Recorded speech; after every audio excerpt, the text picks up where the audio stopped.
Hello and welcome back, guys. My name is Harpreet Singh, and you're watching Commerce EduTech.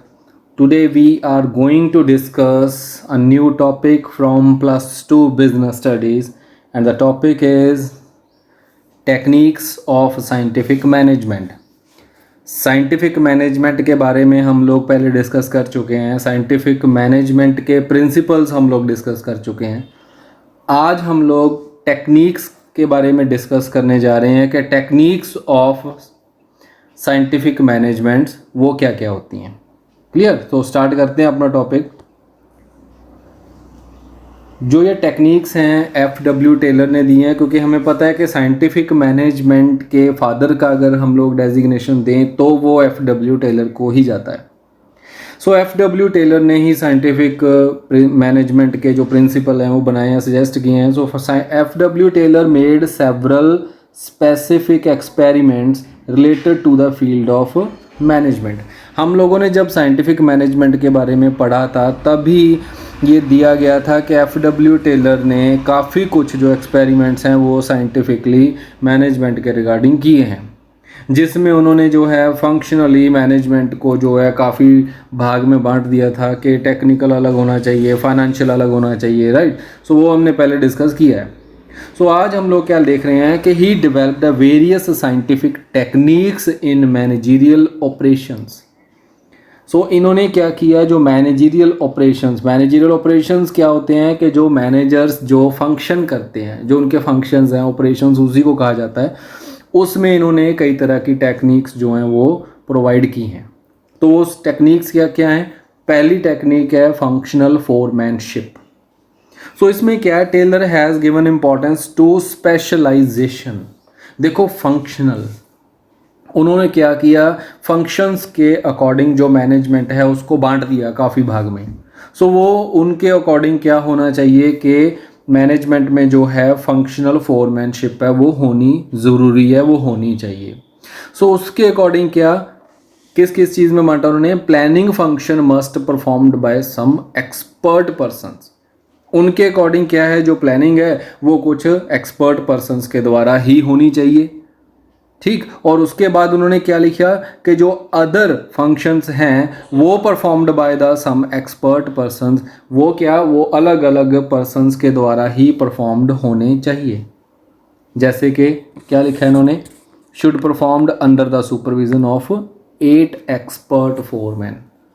कि जो बाकी के function बचे हैं वो अलग अलग एक्सपर्ट पर्सन्स के अंडर होने चाहिए. तो उसके रिगार्डिंग उन्होंने 8 बंदों के अंडर वो फंक्शन जो हैं बांट दिए. सो क्या कैसे कैसे बांटे हैं, चीफ मैनेजर के नीचे क्या एक प्लानिंग ऑफिसर रख दिया और दूसरी तरफ जो है एग्जीक्यूशन ऑफिसर रख दिया. देखो प्लानिंग ऑफिसर क्या, जैसे कि लिखा कि planning function must be performed by some expert persons. जो प्लानिंग का काम है वो एक्सपर्ट पर्सन कौन है, वो ये वाले पर्सन है. उसके बाद क्या है कि बाकी के जो हैं वो सुपरविजन एग्जीक्यूशन के अंडर चले गए, जिन्होंने प्लान को एग्जीक्यूट करवाना है. तो उसके लिए उन्होंने क्या एग्जीक्यूशन पर्सन्स रख दिए. सो प्लानिंग के नीचे क्या रखा, एक रूट क्लर्क बना दिया, एक इंस्ट्रक्शन कार्ड क्लर्क बना दिया, एक टाइम एंड कॉस्ट क्लर्क है और एक शॉप डिसिप्लिनेरियन जो क्लर्क है वो. तो दूसरी तरफ क्या है, एग्जीक्यूशन में एक गैंग बॉस है, एक स्पीड बॉस है, एक रिपेयर और एक इंस्पेक्टर रख दिया. ठीक है. सो वन बाय वन इनको अभी एक्सप्लेनेशन में लेते हैं. फोरमैन्स ऑफ प्लानिंग डिपार्टमेंट, कौन कौन से इन्होंने फोरमैन बनाए इसमें सजेस्ट किए हमें. पहला है रूट क्लर्क. अब रूट क्लर्क का मेन जो फंक्शन है, जो वर्क है, ये क्या कहता है. रूट क्लर्क का क्या काम है, जैसे हम लोग कहते हैं कि कोई चीज़ हमें रूट दिखाती है, जैसे कंपास है. कंपास का क्या काम है, बेसिकली हमें रूट दिखाना कि कौन सी दिशा में आपने जाना है. सो रूट क्लर्क का क्या काम है, सीक्वेंस ऑफ फंक्शंस. कि आपका रूट क्या होना चाहिए किसी काम को करने का, सीक्वेंस वन आफ्टर वन आपका काम होगा कैसे. सो सीक्वेंस बताना, डिटरमिन करना, वो रूट क्लर्क का काम है, आपने कैसे करना है काम. इंस्ट्रक्शन कार्ड क्लर्क का काम क्या है, जिसने इंस्ट्रक्शंस प्रोवाइड करनी है to the workman regarding their work, use of resources, speed of work etcetera. आपने काम कितनी तेज़ी से करना है और रिसोर्सेज को यूज़ कैसे करना है, आपने काम करना कैसे है, मेथड्स वगैरह कौन कौन से होंगे. तो ये काम जो है इंस्ट्रक्शन कार्ड क्लर्क का है, इंस्ट्रक्शंस प्रोवाइड ये करेगा. टाइम एंड कॉस्ट क्लर्क का क्या काम है? अपने नाम से काफ़ी हद तक ये क्लियर हो जाते हैं। तो क्या इसका काम क्या होगा? Prepare the record regarding time taken for a job and total cost of work incurred. उस काम के ऊपर टोटल कॉस्ट कितनी आती है और वर्कर्स जो है वो टाइम कितना लेते हैं किसी काम को करने के लिए, ये काम, ये रिकॉर्डिंग कौन करेगा? ये टाइम एंड कॉस्ट क्लर्क इस चीज़ को रिकॉर्ड करेगा। नेक्स्ट है शॉप डिसिप्लिनियन। अब इस क्लर्क का काम क्या है? जैसे कि डिसिप्लिन मेंटेन करना, वो इसका काम है। Responsible for maintenance of discipline in the organization, क्योंकि हमने ये देखा कि विदाउट डिसिप्लिन कुछ नहीं हो सकता। क्लियर? सो इसका काम क्या है? डिसिप्लिन को मेंटेन करना। ये तो है प्लानिंग डिपार्टमेंट। अब उसके बाद जो एग्जीक्यूशन डिपार्टमेंट है, देखो 4 जो थे क्लर्क वो प्लानिंग डिपार्टमेंट के थे, 4 क्लर्क जो हैं वो एग्जीक्यूशन डिपार्टमेंट के। तो इन्होंने क्या किया था, 8 क्लर्क के अंदर जो सारे वर्क थे वो डिवाइड कर दिए थे। अब जो एग्जीक्यूशन डिपार्टमेंट है इसने क्या करना है? इसमें क्या है? एग्जीक्यूशन मतलब जो काम के होने के दौरान काम करेंगे वो है। पहला गैंग बॉस। ये वो गैंग नहीं है जो हम लोग फिल्मों में देखते थे, वो मेरा गैंग है, वो गुंडे है ना, तो ये नहीं है। तो गैंग बॉस का क्या मतलब है? रिस्पॉन्सिबल फॉर मेकिंग अवेलेबल और required resources to the worker. इसका काम क्या है कि जितने भी रिसोर्सेज वर्कर्स को चाहिए ड्यूरिंग द वर्किंग, और उसका काम है ये रिसोर्सेज उनको अवेलेबल करवाना, जिसमें सारे मटेरियल आ जाता है। ठीक है, मतलब कि जो जो भी रिसोर्सेज उनको चाहिए कि वो काम इंटरप्ट ना हो प्रोडक्शन का, सो वहाँ पे जो सामान उनको अवेलेबल करवाने का जो रिस्पॉन्सिबिलिटी है वो है गैंग बॉस की। क्लियर? कि गैंग काम कैसे करेगा, ये रिस्पॉन्सिबिलिटी गैंग बॉस की है। वो गैंग क्या है? वो सारे के सारे वर्कर्स होंगे। उसके बाद आ गया स्पीड बॉस। स्पीड बॉस का काम क्या है? Check the speed of function and the specifies appropriate speed of using the machine and tools. इसका काम क्या है? पहले तो इसने चेक करना है कि काम कितनी स्पीड से हो रहा है, और इसी ने स्पेसिफाइज करना है कि एप्रोप्रिएट स्पीड क्या होनी चाहिए मशीन्स एंड टूल को यूज़ करने की। ऐसा ना हो कि कहीं मशीन हम लोग ख़राब कर दें। सो इसका काम क्या है? स्पेसिफाई करना एक एप्रोप्रिएट स्पीड। एप्रोप्रिएट का मतलब जो बिल्कुल सही होगी मशीन के लिए और टूल्स के लिए, जिससे वो मशीन ख़राब नहीं होगी। सो वो एप्रोप्रिएट स्पीड जो है इसने जो है स्पेसिफाई करनी होगी। नेक्स्ट है रिपेयर बॉस। रिपेयर बॉस का क्या रिस्पॉन्सिबिलिटी हो सकती है? Timely repair of machines and tools, के जो टूल्स हैं मशीन्स हैं उनकी हम लोग टाइमली रिपेयर करवाते रहें, ता जो प्रोडक्शन के जो भी फंक्शनिंग होगी प्रोडक्शन की उसमें इंटरप्शन ना हो, वो मशीन्स ख़राब ना हो। नेक्स्ट डे अगर उसमें कोई प्रॉब्लम है देन वो पहले से ठीक की जा सके। ये रिस्पॉन्सिबिलिटी किसकी होगी? रिपेयर बॉस की होगी। नेक्स्ट है इंस्पेक्टर। इंस्पेक्टर का काम क्या है? इंस्पेक्शन करना। इंस्पेक्शन मीन्स सुपरविजन करना। So he regularly supervise the working of the workers. जो हमारे वर्कर्स हैं उनकी जो वर्किंग है, उनका काम जो है उसको सुपरवाइज करने का काम किसका होगा? इंस्पेक्टर का होगा। हाँ जी, नेक्स्ट टेक्निक क्या है? Standardization and simplification of work. Standardization का क्या मतलब है? स्टैंडर्ड मतलब किसी चीज़ का पहले से स्टैंडर्ड डिसाइड कर लेना, मीन्स के determination of specific standard of work. जैसे हम लोग कहते हैं ना कि किसी चीज़ का स्टैंडर्ड ऐसा इतना होना चाहिए, कोई चीज़ इस क्वालिटी की होनी चाहिए, इतना उसका जो क्वांटिटी ऑफ प्रोडक्शन होना चाहिए, इसको हम लोग बोलते हैं स्टैंडर्ड। स्टैंडर्ड क्वालिटेटिव भी हो सकता है, स्टैंडर्ड जो है क्वांटिटेटिव भी हो सकता है। सो पहले से उसका कोई ना कोई लेवल जो है डिसाइड करना, इसको बोलते हैं standardization. Determination of specific standard of work and activities like use of material, कितना करना है और किस किस्म का करना है, टाइम कितना लेना है किसी जॉब को करने के लिए, किसी प्रोडक्ट की क्वालिटी क्या होनी चाहिए, यूज़ ऑफ मशीन्स कितने टाइम के लिए करनी है, टेक्निक्स ऑफ वर्क करने के लिए टेक्निक कौन सी यूज़ करनी है, मेथड कौन से यूज़ करने हैं, अदर वर्किंग कंडीशंस ऑफ जो वर्कर की हैं वो कैसी होनी चाहिए। ये सब कुछ क्या है? स्टैंडर्ड है। और कंट्रोलिंग फंक्शन के लिए जो स्टैंडर्डाइजेशन है ये बहुत महत्वपूर्ण है, क्योंकि स्टैंडर्डाइजेशन के बिना कभी भी कंट्रोलिंग का जो फंक्शन है वो परफॉर्म नहीं हो सकता। ठीक है। स्टैंडर्डाइजेशन मस्ट बी अचीव, और जो स्टैंडर्ड हम लोग फिक्स करते हैं उसका अचीव करना बहुत ज़रूरी होता है, क्योंकि अगर हम अचीव ही नहीं करेंगे तो स्टैंडर्ड बनाने का फ़ायदा क्या हुआ। क्लियर। सो इट्स बेनिफिट, क्या बेनिफिट है अगर हम लोग स्टैंडर्डाइज होकर काम करेंगे तो टू डिटरमिन स्पेसिफिक नेचर, किसी प्रोडक्ट की नेचर क्या होनी चाहिए, उसमें फीचर क्या होने चाहिए, उसकी क्वालिटी कितनी होनी चाहिए, उसके प्राइस कितना फिक्स करना है, ये सब कुछ डिटरमिन करने के लिए हम लोग स्टैंडर्डाइजेशन को फॉलो करते हैं। नेक्स्ट है to determine the standard performance for man and machine. हम लोग किसी बंदे को बोलते हैं ये बड़ा एफिशिएंट है, ये बड़ा इफेक्टिव है, कैसे, उसका भी एक स्टैंडर्ड है। से फॉर एग्जांपल आपके एग्जाम के जो हाईएस्ट मार्क्स हैं, ठीक है, वो स्टैंडर्ड है 100 मार्क्स का, से वो के 100 एग्जाम मार्क्स का एक पेपर आता है, उसमें आप कितने लेते हो। जैसे पासिंग मार्क्स कितने हैं, 33% है। अगर कोई स्टूडेंट 33 से ऊपर लेता है थोड़े बहुत, तो वो हमारे लिए क्या है, एवरेज है। और अगर कोई जो है 60-70 से ऊपर लेता है मार्क्स से, तो उसको बोल दिया जाता है कि ये अच्छा है। और अगर कोई नियर बाय 90 और 100 के नियर बाय ले आता है, तो वो हमारे लिए क्या है, एक्स्ट्रा ऑर्डिनरी है। तो ऐसे जो है स्टैंडर्ड ऑफ परफॉर्मेंस जो है फिक्स किया जाता है, ताजो हम लोग क्या, जो वेज रेट फिक्स करने हैं उसके लिए हम लोग एफिशिएंट वर्कर और इनएफिशिएंट वर्कर में जो गैप है वो ढूंढ सकें कि कौन सा वर्कर जो है एफिशिएंट है, कौन सा वर्कर जो है इनएफिशिएंट है। क्लियर। नेक्स्ट इसी का पार्ट है सिंप्लीफिकेशन, क्योंकि standardization and simplification of work जो है टेक्निक फॉलो करने के लिए हमें एफडब्ल्यू टेलर ने एडवाइस किया। तो सिंप्लीफिकेशन मतलब क्या, किसी काम को सिंपल कर देना। वो कैसे होगा, limiting the type, quality, size and varieties of product. उसको पहले से डिसाइड करो कि क्या क्वालिटी, क्या टाइप, क्या साइज, कितनी वेराइटीज होनी चाहिए, उसको लिमिटाइज करो। लिमिटाइज करके उसकी क्वालिटी के ऊपर जोर दो। It's main objective to minimize the cost and avoid unnecessary wastage of production process, कि जो हम लोग प्रोडक्शन प्रोसेस में उसके जो रिसोर्सेज हैं उसकी जो हम लोग वेस्टेज करते हैं, अनड्यू वेस्टेज करते हैं, उसको बचाने के लिए जो सिंप्लीफिकेशन है इसको यूज़ किया जाता है।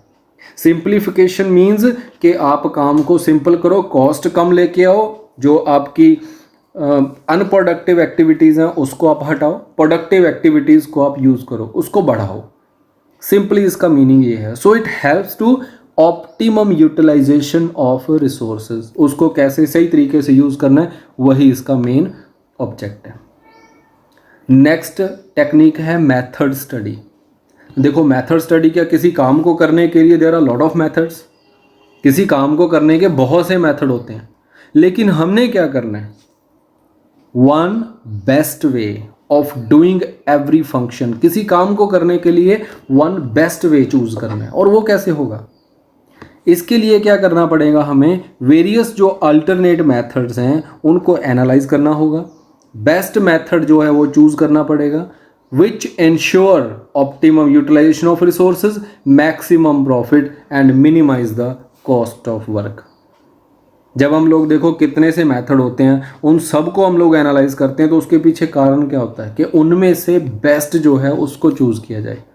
और वो बेस्ट किस चीज़ के लिए, क्यों, क्या काम है उस बेस्ट का, उसका काम है कि हमारी कॉस्ट उसमें से कम हो और हमारा जो फ़ायदा है, प्रॉफिट है, वो उसमें से मैक्सिमाइज निकल करके आए। इसको हम लोग बोलेंगे बेस्ट मेथड। ठीक है जी। सो मेथड स्टडी इतना ही है। उसके बाद आता है टाइम स्टडी। अब टाइम स्टडी का क्या मतलब, every task must be accomplish in a specific time period. First we have to set a standard time for a job. किसी जॉब के लिए एक जो है स्टैंडर्ड टाइम है वो होना चाहिए, पहले तो उसको सेट करना, ये हमारा पर्पज़ है। उसके बाद क्या करना, ये देखना कि ये काम उस स्टैंडर्ड टाइम के अंदर अंदर कंप्लीट हो जाए। अगर कोई जो वर्कर है उस जॉब को स्टैंडर्ड टाइम के अंदर अंदर ख़त्म करता है, तो हम लोग क्या कहते हैं कि he will be a average worker. If he complete his task before the standard time, he will be the efficient worker. अगर वो काफ़ी उससे पहले कर देगा तो हमें क्या लगेगा कि वही हमारे लिए क्या है, एफिशिएंट वर्कर है। देखो अगर किसी सपोज करो किसी प्रोडक्ट को बनाने के लिए हमें आधा घंटा लगता है, अगर तो कोई आधा घंटा लगा के या 35 मिनट लगा के 40 मिनट लगा के अगर वो काम को कर रहा है, अगर वो ज़्यादा टाइम लगाता है तो वो इनएफिशिएंट है, उसको ट्रेनिंग देने की ज़रूरत पड़ सकती है। और अगर कोई बंदा उस आधे घंटे वाले टाइम को 20 मिनट में कर रहा है तो इट मीन्स कि वो बंदा काफ़ी एफिशिएंट है। सो इसका ऑब्जेक्ट क्या है? To determine the average time for accomplish a job. किसी जॉब किसी टारगेट को कंप्लीट करने के लिए कितना एवरेज टाइम लगता है ये सेट करने के लिए ये स्टडी की जाती है। उसके बाद क्या है? Determine the target of a worker, और इसी के हिसाब से हम लोग किसी वर्कर को कितना टारगेट दे सकते हैं कि वो उस टाइम में वो टारगेट को कंप्लीट कर ले। एक इसका ये ऑब्जेक्ट है। To classify the efficient and non efficient worker, so हम उनको भी क्लासीफाई कर सकते हैं, उनमें भी डिफरेंस जो है हम लोग कर सकते हैं। उसके बाद to determine the total number of workers required for a particular task और फॉर अ पर्टिकुलर ऑर्डर। किसी पर्टिकुलर काम को करने के लिए, किसी पर्टिकुलर ऑर्डर को पूरा करने के लिए हमें कितने वर्कर्स की ज़रूरत पड़ सकती है वो डिटर्मिनेशन करनी है। नेक्स्ट है to determination the cost of wage rate of the worker according to their efficiency, और इसी हिसाब से हम लोग उन वर्कर में उनका जो वेज रेट है वो सेट कर सकते हैं, क्योंकि हमने क्या कर दिया, वर्कर को डिस्क्राइब कर लिया कौन वर्कर जो एफिशिएंट है कौन इनएफिशिएंट है। सो जो एफिशिएंट है उसको तो उसका हिसाब से सैलरी मिलनी चाहिए, तो इस हिसाब से हमने क्या किया, उनकी जो वेज रेट है वो सेट करने के लिए इस टेक्निक को यूज़ किया। नेक्स्ट है मोशन स्टडी। अब मोशन स्टडी क्या करती है? Simply it helps to simplify the work. देखो पहले हमने एक टेक्निक की थी स्टैंडर्डाइजेशन एंड सिंप्लीफिकेशन। सिंप्लीफिकेशन कैसे होगी? It concerned with determination of appropriate and least possible number of activities required to perform to complete a task. इस technique का क्या पर्पज़ है? इससे हम लोग ये पता लगाते हैं कि appropriate and least possible number of activities कितनी परफॉर्म करनी पड़ेंगी ताजो हम लोग किसी टास्क को एफिशिएंटली एंड इफेक्टिवली कंप्लीट कर पाएँ। क्लियर? और इसका मतलब हमने इसमें क्या किया, productive and non productive activities को एनालाइज किया। कुछ काम, कुछ जो हम एक्टिविटीज़ करते हैं वो प्रोडक्टिव होती हैं, कुछ अनप्रोडक्टिव होती हैं। सो अनप्रोडक्टिव्स को हमने क्या कर दिया, अलग कर दिया। हमने प्रोडक्टिविटी जो है उसको बढ़ाने के लिए, जैसे फॉर एग्जांपल एक जो वर्कर है उसको प्रोडक्शन करने के टाइम पे क्या बार बार मटेरियल लेने स्टोर में जाना पड़ता है, तो हम लोगों ने क्या किया, इसको एनालाइज़ किया। एनालाइज़ करने के बाद हमने क्या किया, सारे दिन जितना मटेरियल चाहिए वो सारा मटेरियल उठा के पहले ही प्रोडक्शन हाउस के पास में रख लिया। ठीक, और उसका फ़ायदा क्या हुआ? उसका फ़ायदा ये हुआ कि वर्कर को बार बार वो मटेरियल लेने जाने के लिए स्टोर में नहीं जाना पड़ा, तो उसका टाइम जो है क्या हो गया, सेव हो गया। तो जो अनप्रोडक्टिव एक्टिविटी थी उसकी, वो मशीन के पास से उठ के बार बार स्टोर में जा रहा था, उसको हमने क्या किया, कम कर दिया। ठीक है, और उसकी जो प्रोडक्टिव एक्टिविटीज़ थी उसको हमने बढ़ा दिया। तो यही इसका काम है। फॉर एग्जाम्पल यहाँ पे वही एग्जाम्पल लिखी हुई है, we may brought and kept the raw material which is useful for all the day to avoid the time wastage in bringing it from store repeatedly. So हमें रिपीटेडली क्या करना पड़ता है कि बार बार वो सामान जो है स्टोर से लाना पड़ता है, तो उसको अवॉइड करने के लिए हमने सारा सामान जो है पहले से ही उठा के अपने पास रख लिया। तो ये हमने क्या किया, प्रोडक्टिव एक्टिविटीज़ को बढ़ाया और अनप्रोडक्टिव एक्टिविटीज़ को कम कर दिया। और टाइम स्टडी और मोशन स्टडी में डिफरेंस क्या है? कई बार शॉर्ट नोट इसका आ जाता है। टाइम स्टडी देखो हमने पहले किया कि इसमें एक स्टैंडर्ड टाइम फिक्स किया जाता है और उसी के हिसाब से जो है एफिशिएंट और इनएफिशिएंट वर्कर में डिफरेंस किया जाता है कि कौन बंदा जो है उस टाइम के अंदर जॉब को कंप्लीट कर रहा है और कौन नहीं कर रहा। और मोशन स्टडी में हमने क्या किया, लीस्ट पॉसिबल एक्टिविटीज़ को हमने फाइंड आउट किया और जो बाकी अननेसेसरी और अनप्रोडक्टिव एक्टिविटीज़ थी उनको हमने क्या किया, हटा दिया। ऑब्जेक्टिव क्या है? टाइम स्टडी का ऑब्जेक्टिव है लीस्ट पॉसिबल टाइम के अंदर जॉब को ख़त्म करना। और मोशन स्टडी का क्या अर्थ है, इसका क्या ऑब्जेक्टिव है कि अनप्रोडक्टिव एक्टिविटीज़ जो हैं उनको हम लोग एलिमिनेट करें। प्रोसीजर क्या करना पड़ता है, इसमें सारा प्रोसीजर है रिलेटेड टू टाइम, इसमें सारा प्रोसीजर जो हम लोग अडॉप्ट करते हैं वो है रिलेटेड टू एक्टिविटीज़। क्लियर, ये हमारा डिफरेंस है इसमें। इसके बाद है फटीग स्टडी। देखो फटीग मतलब थकावट, थकावट की स्टडी यहाँ पे की जाती है। अब एक बंदा जो जॉब कर रहा है उसको एनालाइज करना ज़रूरी है कि किस टाइम उसकी बॉडी लैंग्वेज कैसी है। जब हम लोग मॉर्निंग 8-9 बजे काम पे आते हैं तो वहाँ पे क्या बॉडी फुल एनर्जेटिक होती है, और धीरे धीरे जब काम करते रहते हैं कंधे झुक जाते हैं, बंदा थक जाता है, तो वहाँ पे क्या रहता है कि उसको रेस्ट जो है वो देनी ज़रूरी है।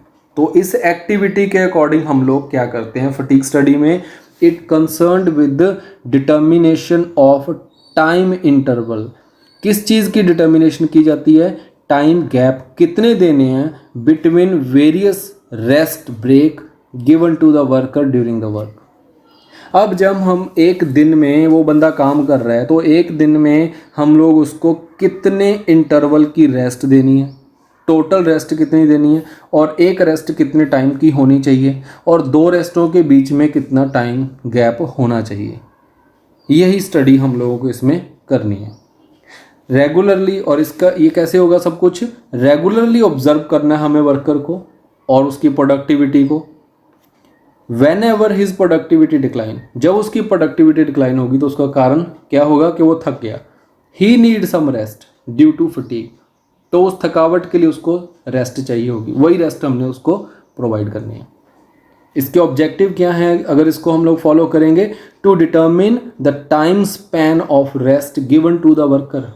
एक वर्कर को रेस्ट कितनी देनी है, एक दिन में कितनी बार देनी है, और एक रेस्ट से दूसरी रेस्ट के बीच में टाइम गैप कितना होगा, ये डिटर्मिनेशन करनी।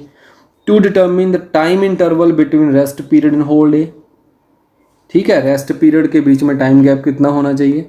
To maintain the efficiency of worker and the organization, दोनों की एफिशिएंसी मेंटेन करना वो इसका काम है। देखो एक मशीन भी थक जाती है, मशीन को भी एक टाइम के बाद हमें रोकना पड़ता है ताकि वो ज़्यादा ओवर हीट होकर कहीं अंदर जाम ही ना हो जाए।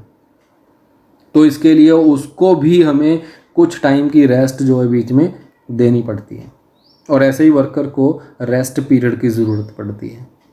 नेक्स्ट टेक्निक है differential piece rate system. Differentiate piece rate मतलब कि जो वर्कर की वेजेस है उसमें डिफरेंशिएशन करनी, और वो डिफरेंशिएशन कैसी होगी, वो होगा एक एफिशिएंट और एक इनएफिशिएंट वर्कर के तौर पे। ठीक है, हमने ये पहले देख लिया है कि फटीग स्टडी लगा लो, चाहे टाइम स्टडी लगा लो, चाहे हम लोग मतलब किसी भी तरह की स्टडी लगाते हैं, उसमें हमें ये पता चलता है कि एक एफिशिएंट वर्कर कौन है और एक इनएफिशिएंट वर्कर कौन है। हमें क्या करना है यहाँ पे, वो एफिशिएंट और इनएफिशिएंट में एक डिफरेंस करना है। एफिशिएंट को एफिशिएंट होने का फ़ायदा मिलना चाहिए, उसको हायर द पे स्केल मिलना चाहिए, और जो इनएफिशिएंट है ये नहीं कि उसको मिलना ही नहीं चाहिए, हाँ, लेकिन एफिशिएंट के बराबर नहीं होना चाहिए। कहने का क्या मतलब, गधा और घोड़ा एक नहीं होना चाहिए, उन दोनों में डिफरेंस करना ये ज़रूरी है। तो यहाँ पे करना क्या, to classify the workers according to their efficiency level. तो पहला ऑब्जेक्ट इसका क्या है कि वर्कर में क्लासिफिकेशन करनी कि उनमें एफिशिएंसी लेवल के अकॉर्डिंग उनको अलग अलग करना, मोटिवेट करना एफिशिएंट वर्कर को, उसको हायर रेट वेजेस दे करके, और जो इनएफिशिएंट वर्कर है उसको एनकरेज करना सो दैट वो अपनी एफिशिएंसी को बढ़ाए, ताकि उसको भी हम लोग कल hire the wage rate provide करें। To improve the relations among the workers and management, क्योंकि यही होता है ना कि वर्कर बोलते हैं कि हम लोग काम बहुत करते हैं और हमें उसके बराबर सैलरी नहीं मिलती, और मैनेजमेंट कहती है सारे सैलरी ज़्यादा ले रहे हैं सब के सब और काम कम कर रहे हैं। तो इसके लिए क्या करना है, तो ये जो टेक्निक है कि हमने एफिशिएंट अलग कर दिए, इनएफिशिएंट अलग कर दिए, तो कल को कोई ये बोलेगा नहीं कि मेरे को जॉब जो सैलरी है वो कम क्यों मिल रही है, क्योंकि उसका जो लेवल है वो दूसरे वर्कर के बराबर नहीं है। क्लियर, सो इससे जो है रिलेशंस है वो साउंड रहते हैं। नेक्स्ट है मेंटल रेवोल्यूशन। देखो मेंटल रेवोल्यूशन क्या है, मेंटल रेवोल्यूशन का मतलब है चेंज द एटीट्यूड। आप अपना एटीट्यूड चेंज करो वर्कर्स का और मैनेजमेंट का। क्यों? क्योंकि वर्कर ये फील करते हैं कि मैनेजमेंट जो है उनको ज़्यादा बर्डन कर देती है, काम ज़्यादा देते हैं और पे लेस करते हैं। और मैनेजर ये फील करते हैं कि जो वर्कर है वो डू नॉट वर्क हार्ड, वो काम ज़्यादा हार्ड वर्क नहीं करते और उनके ऑर्डर्स को फॉलो नहीं करते। इससे बचने के लिए क्या होना चाहिए? They should understand the position of each other and work on the basis of mutual trust and cooperation. तो उनको क्या करना चाहिए? एक दूसरे के ऊपर ट्रस्ट करना चाहिए, दोनों की जो वर्किंग कंडीशंस हैं, जो पोजीशन में रह के वो काम कर रहा है उसको समझना ज़रूरी है। तभी जो ये हार्मनी है किसी भी इंडस्ट्री में वर्कर्स और मैनेजमेंट के बीच में, तभी ये स्थापित हो पाएगी। तभी जो है कोऑर्डिनेशन हो सकता है, तभी कोऑपरेशन जो है वो हो सकता है। तो इन सब के लिए क्या ऑब्जेक्टिव है हमारे मेंटल रेवोल्यूशन के? To bring the constructive change in the thinking and attitude of the workers and the managers.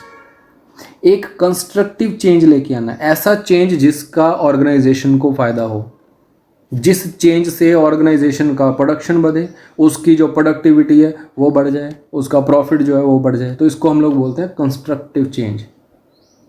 Clear? In the thinking and attitude of the workers. Positive change भी कह सकते हो आप इसको। To end the conflictions and dispute among them. जो उनके बीच में कन्फ्लिक्शंस राइज हुए हैं, जो उनके बीच में डिस्प्यूट राइज हुए हैं, उसको हम लोगों ने क्या करना है? ख़त्म करना है। To end the conflictions and disputes.